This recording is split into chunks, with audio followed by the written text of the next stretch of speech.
একটা floor plan. এখানে 4টা বেডরুম, একটা ডাইনিং রুম, একটা কিচেন, 2টা টয়লেট এবং একটা সিঁড়িঘর আছে। তো এটা এমনি 37 ফিট, এমনি 33 ফিট, তাইলে হইতে আছে যায় 1221 ফিট স্কোয়ার হয়। তো আমরা আগে দেখি এই প্ল্যানটার খরচটা কত আসতে পারে, এরপর আমরা এখানে সিঁড়ি কীভাবে মিলাইতে হইব এবং রুমের সাইজ সম্পূর্ণ আমি বলবো। যদি আপনি 2 তলা ফাউন্ডেশন দিয়ে 1 তলা কমপ্লিট করেন তাহলে টাকা আসবে 21 লাখ। আর যদি 2 তলা ফাউন্ডেশন দিয়ে 2 তলায় কমপ্লিট করেন তাহলে টাকা আসবে যায় 37 লাখ। তার মাঝে দরজা জানালাগুলো আপনি স্টিলের ব্যবহার করবেন, গ্রিলগুলো লোহার দিবেন, জানালা থাই দিতে পারবেন। যদি এসএস দেন তাহলে আপনার একটু বাড়তি টাকা লাগবে, আর নইলে সম্পূর্ণ কিছু আপনি এই টাকা দিয়ে সারতে পারবেন। ইলেকট্রিক প্লাম্বারিং কাজ, মিস্ত্রি খরচ সবগুলোই আপনি পারবেন। যদি আপনি চান বেশি টাকা আরও খরচ করতেন, এখানে 20 টাকার উপরও আপনি খরচ করতে পারবেন। তো যদি আমরা 3 তলা ফাউন্ডেশন দিই 1 তলা কমপ্লিট করি তাহলে টাকা আইব 24 লাখ।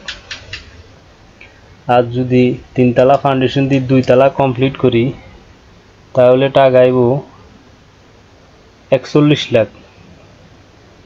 আর যদি 3 তলা ফাউন্ডেশন দিয়ে 3 তলায় কমপ্লিট করি তাহলে টাকা আইব 59 লাখ।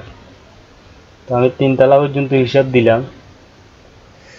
তো আমি যে হিসাবটা দিছি এই হিসাবের ভিতরে আপনারা দরজাগুলো স্টিলের দিবেন, জানালা গ্রিলগুলো লোহার দিবেন এবং থাই লাগাইতে পারবেন, সমস্যা নাই।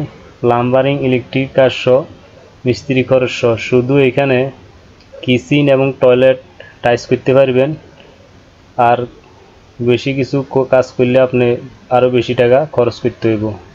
যদি আপনি পুরো ফ্লোরে টাইলস দেন বা আরও জায়গায় টাইলস দেন তাহলে আপনার টাকা আর একটু বেশি যাব। যদি আপনি লোয়ার গ্রিলের বদলে এসএসের গ্রিল দেন তাহলে আরও টাকা একটু বেশি লাগবে।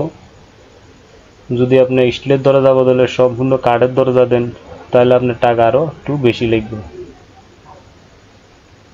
তো এইখানে যে জানালা দেখতেছেন এই হলো এগুলো জানালা। এই 2টা সামনে 2 রুমের সামনে 2টা জানালা। আর এগুলো সিঁড়ির জানালা, এই জানালাগুলো সিঁড়ির জানালা। এটা হলো সিঁড়িঘর। আর এটা হলো রেলিং বা প্যারাপিট ওয়াল বা রেলিং যে যায় বলে। তো আর এখানে সিঁড়ির নিচ দিয়ে মেন দরজা, এইটা হলো মেন দরজা, সিঁড়ির নিচের দিয়ে ঢুকবেন। তো এখানে সম্পূর্ণ কিছু অবশ্যই আপনারা বুঝতে পারছেন। আমি খরচের হিসাবটাও আপনাদেরকে বলে দিলাম। তো এখন আমরা এখানের হিসাবটা দেখব, রুমের সাইজ এবং সিঁড়িঘরের সিঁড়িটা কীভাবে মিলাইবেন, ঠিক আছে। তো আমরা এতক্ষণ হিসাবটা দেখলাম।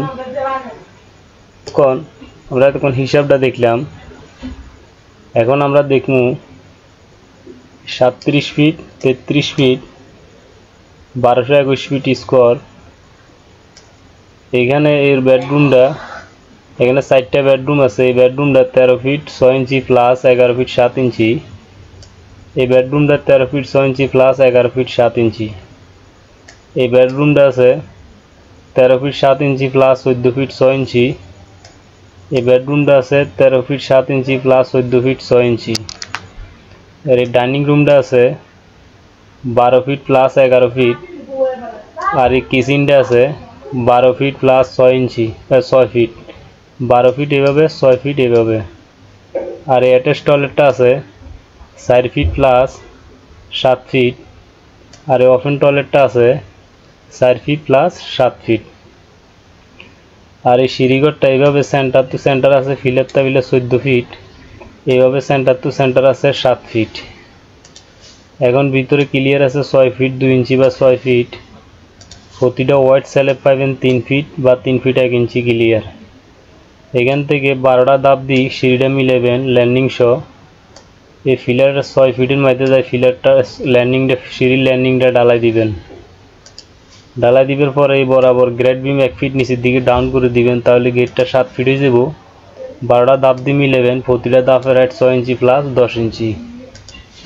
তো এখানে অবশ্য সিঁড়িটা কীভাবে মিলাবেন আমি বুঝিয়ে দিয়ে আপনারা বুঝতে পারছেন। ঘরে ঢোকার মেন দরজা হলো সিঁড়ির নিচ দিয়ে যাওয়ার পরে ডাইনিং রুম, ডাইনিং থেকে বেডরুম, আবার বেডরুম, ওপেন টয়লেট, আবার kitchen, bedroom, bedroom, attach toilet. তো এগুলো হলো রুমের জানালা, এগুলো রুমের জানালা, এটি হলো জানালা আর কিচেনের জানালা। এখানে কলম দেওয়া হয়েছে 1 2 3 4 5 6 7 8 9 10 11 12 12টা কলমের উপরে এই প্ল্যানটা হয়। আর এগুলো হলো জানালা, রুমের দরজা, এগুলো রুমের দরজা, টয়লেটের দরজা, রুমের দরজা, দরজা। এইখানে ঘরে ঢুকবো এই সাইডে দিই, আর এখান থেকে এই সাইড বরাবর আয়, এদিকে আয়, এখান থেকে ছাদে যাইব, এদিকে উঠবো, এখান থেকে এদিকে ছাদের দিকে উঠবো। এরপরে এইখানে আমি যেভাবে মাপটা দিছি পিলারে কোন সাইডে দেওয়ালগুলো গেছে, যদি আপনারা এইভাবে দেন তাহলে অবশ্য আর এই মাপটা বরাবর রাখলে এখানে রুমের ভিতরে যে ক্লিয়ার মাপটা আছে আপনারা বরাবর পাইবেন, একটু বেশ কম হইতো না। আর যদি বড় করেন বড় হইব, আরও ছোট করলে ছোট হইব। আর যদি আপনাদের সামনে জায়গা থাকে তাহলে অবশ্য বারিন্দা দিতে পারেন, যদি সাইডে জায়গা থাকে বারিন্দা দিতে পারেন। আর যদি জায়গা না থাকে তাহলে অবশ্য বারিন্দা দিতে পারেন যদি জায়গা থাকে। আর যদি জায়গা না থাকে তাহলে নাই, কোনো সমস্যা নাই। আমি এইখানে খুব সুন্দর করে দরজা এবং জানালাগুলো দেখাই দিছি, পিলারগুলো আপনাদেরকে বোঝার মতন দেখাই দিছি, যাতে আপনারা বুঝতে অসুবিধা না হয়, কাজ করতেও কোনো সমস্যা না হয়। আর সিঁড়িগুলো কীভাবে মিলাবেন, কতটা ধাপ দিয়ে মিলাবেন সিঁড়িটা সম্পূর্ণ আমি বলছি, যাতে আপনারা কোনো ঝামেলা না হয় সিঁড়ির কাজ করতে। এখানে এই দরজাটা 2 পাল্লার দরজা দিবেন, তাহলে অবশ্য 2 দিকে মেলে যাবে গই, কোনো ঝামেলা হইতো না। আপনারা সুন্দর মতে 2 দিকে মেলতে পারেন। যদি 1 পাল্লার দরজা দেন তাহলে অবশ্য পাল্লাটা একদিকে খুলতে গেলে জায়গা বেশি লাগবে। যেমন এগুলো 1 ফাল্লিয়ে দিতে পারবেন, দেয়ালগুলো এক সাইডের দিকে খুলবে, এক সাইডের দিকে খুলতে পারবো, ঠিক আছে। এগুলো 1 পাল্লা একদিকে খোলা যাব, এটা কিচেন পর্দা দিলেও কোনো সমস্যা নাই। আর শুধু এটা 2 পাল্লা দরজা দেওয়া যাব, কোনো সমস্যা হইতো না। আর এখানে খুব সুন্দর মতো সব কিছু দেখাই দেওয়া হয়েছে।